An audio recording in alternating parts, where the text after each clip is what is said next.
అన్నిట్లోనూ మ్యాక్సిమం మార్కులు 572 మార్కులు. నా ఉద్దేశం ప్రకారం 6 జిల్లాల్లో మందే టాప్ అండి.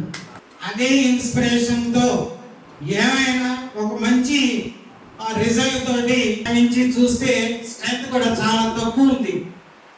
ఇంత ఇన్ఫ్రాస్ట్రక్చర్ ఉన్న దాంట్లో పిల్లలు తక్కువ ఉంటే అసలు అర్థం లేదు, ఖర్చు మనమే చేయం. అలా గవర్నమెంట్ సొమ్ము కూడా వేస్ట్ చేయడానికి నాకు కూడా ఇష్టం ఉండదు. మా స్టాఫ్ అందరం కలిసి 1215 మంది విద్యార్థుల్ని కలిసాం. 10th క్లాస్ పరీక్షలే పిల్లలు 21 స్కూల్స్ తిరిగాం. 1215 మంది పేరెంట్స్ లో 10 మంది 20 మంది ఫోన్లు ఇచ్చారు కానీ 1200 మంది పేరెంట్స్ తోటి ఇంటరాక్ట్ అయ్యాం staff. As a result last year 54 మంది మన దగ్గర మిగిలితే ఇవాళ 120 మంది పిల్లలు. మరి శాసనసభ్యులు అజిబాబు గారు ఆయన మనస్తత్వాన్ని, ఆయన పనితనాన్ని, ఆయన ప్రజలకు ఏ విధంగా ఉపయోగపడే విధానాన్ని మీరు ఒకసారి ఒక్క నిమిషం నేను ఎక్కువగా చెప్పను. మీరు ఏ రకంగా ఆయన పరిపాలన ఉంటుంది, రాబోయే రోజులు మీరు అందరూ కూడా ఆయన ఎలా ఆదర్శం తీసుకోవాలంటే, ఎందుకంటే మీరు అందరూ విద్యార్థులు కాబట్టి స్టూడెంట్స్ ఈ విషయం చెప్తున్నాను. ఇది మరి 2 టౌన్లో కస్తూరిబా జూనియర్ కాలేజీగా ఉండగా అక్కడ స్థల వివాదం వచ్చినప్పుడు అక్కడ చాలా మంది దాతలు ముందుకు వచ్చారు.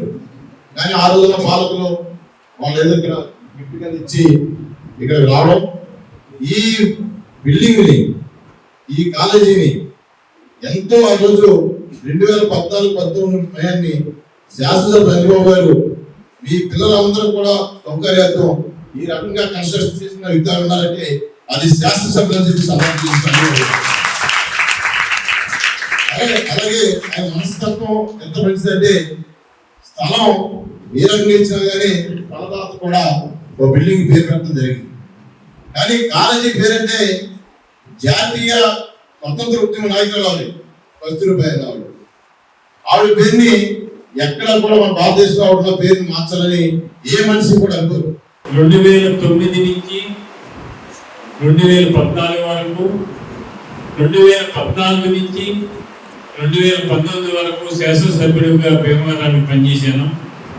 అప్పుడు 2 టౌన్లో కస్తూరిబా జూనియర్ కళాశాల ఉంది, అది కోర్టులో ఉంది, అది శిథిలావస్థలో ఉంది. పిల్లలు చాలా ఇబ్బంది పెడుతున్నారని నా దగ్గరకు వచ్చేవాళ్ళు. వెంటనే ఆ కోర్టు సమస్య తేలదు, వేరే సైట్ చూడాలంటే దాతలు ఇక్కడ ఇస్తే నా టైంలోనే ఈ భవనం నిర్మించడం జరిగింది.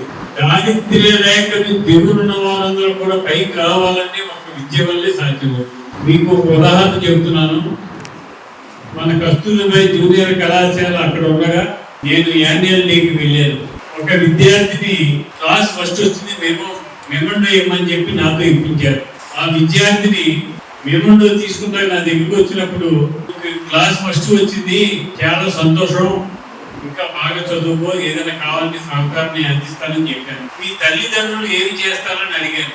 మా అమ్మ పాసి పని చేసుకుంటుందండి, మా నాన్నగారు కూలి పనికి వెళ్తారని చెప్పాను. అంత దారిద్ర్యకు దిగువనున్న తల్లిదండ్రులు కష్టపడి చదివించడం వలన ఆ అమ్మాయి క్లాస్ ఫస్ట్ వచ్చింది. తర్వాత 4 సంవత్సరాల తర్వాత నేను ఎంక్వైరీ చేస్తే ఆ అమ్మాయి డాక్టర్ అయిందని చెప్పారు.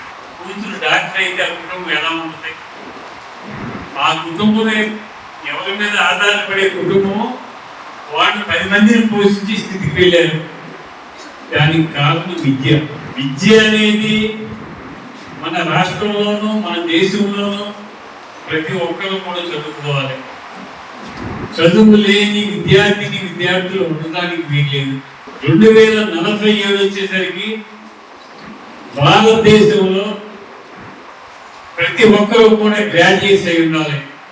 డాక్టర్లు, ఇంజనీర్లు, సైంటిస్టులు, ఐఏఎస్లు, ఐపీఎస్లు అయి ఉండాలి.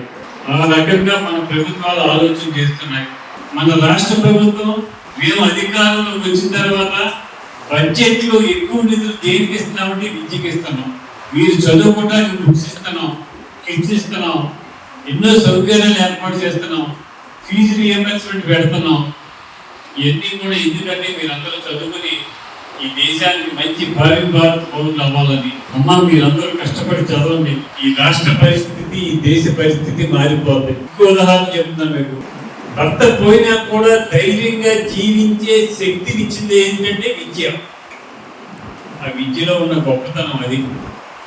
అందుచేత మీరందరూ కూడా కష్టపడి చదువుకుని ఇప్పుడు ఎన్నో ఫెసిలిటీస్ వచ్చినాయి, సాఫ్ట్వేర్ వచ్చింది, బ్రహ్మాండమైన ఉద్యోగాలు వచ్చేది. రాష్ట్రంలోనూ ఇతర రాష్ట్రాల్లోనూ ఇతర దేశాల్లోనూ ఉద్యోగాలు వచ్చే అవకాశం వచ్చింది. ఒక ఇంజనీర్ చదవాలంటే దీన్ని మీరు ఉపయోగించుకోండి. మీరందరూ మంచి భావి భారత పౌరులు అవ్వాలని, మంచి క్రమశిక్షణతో మెలగాలని, పెద్దల ఎడల గౌరవంగా ఉండాలని, సాటి వారితో ప్రేమ గౌరవం మర్యాదతో ఉండాలని, చక్కని క్రమశిక్షణ అలవాటు చేసుకోవాలని చెప్పి మీ అందరినీ కోరుతున్నాం. మీరు విద్యార్థులతో క్లోజ్ రిలేషన్ పెట్టుకోవాలి. ఇవాళ ఏ బిడ్డ కాలేజీకి రాలేదు, ఎందుకు రాలేదు, రాకపోతే ఆ తల్లిదండ్రులకు తెలియజేయాలి. అవసరమైతే మీరు అక్కడికి వెళ్ళి ఆ బిడ్డను మళ్ళీ తీసుకొచ్చి ఆ క్లాసులో చదివించాలి.